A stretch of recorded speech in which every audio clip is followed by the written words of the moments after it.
In 1978, I started my professional career with the Oakland A's right out of high school. I was a first-round pick with the Oakland A's, the fourth pick in the nation, so I was able to live a dream that I started out at 6 years old wanting to play baseball. But when I turned 18, Oakland came to me, a first-round pick, gave me a little money, and I was able to play 25 years in Major League Baseball. I ended up signing with the Diamondbacks in 2000, pitched there. We finished, didn't win the division that year, but my second year with the Diamondbacks in 2001, we were the world champions of baseball. Well, the World Series trophy right here, as I have this sitting right next to me. It's my best friend besides my wife. This is a lot of pride right here in this thing right here, in this World Championship ring that I have, that our owner Colangelo, gave us. So, and my marriage, 25 years too, is probably, the most important. But this was, next to it.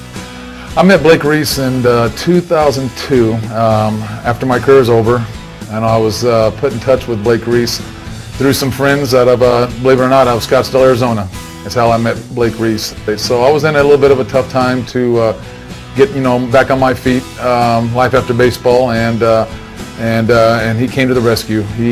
Blake Reese came up to my house in Park City through a friend in Scottsdale, Arizona, and I guess his friend, spoke to him, and when I got to meet Blake Reese and shook his hand, and he says, "I'll take care of you. You jump on my back, I'll take care of you," and because I can tell with your wife and your children that you're a family man, and things got a little sideways, but I'm back on track through the help of Blake Reese.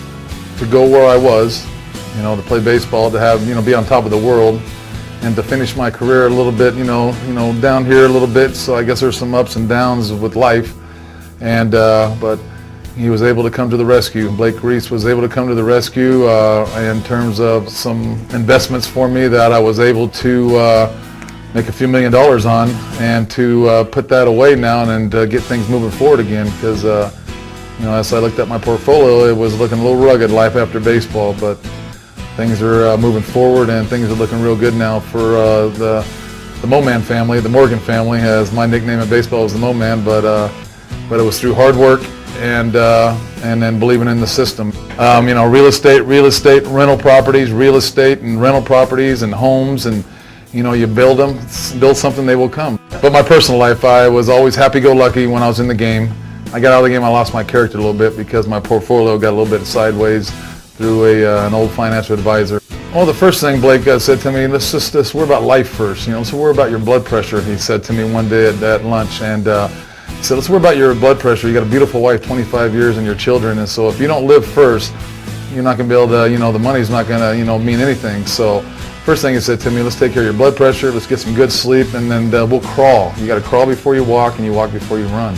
I had coaches for 25 years in baseball, type of deal. I had 25 years of coaching, and 25 managers, 25 pitching coaches, but probably the best coach, that's come along, since my career has been, Blake Reese. And being a family man himself, and meeting his children, and being a beautiful father, and being my coach, life after baseball, and just in being a father, being a husband, and not just making money, but on another note, being a man and standing up, looking in the mirror and being held accountable for your own actions, and you need a good coach for that.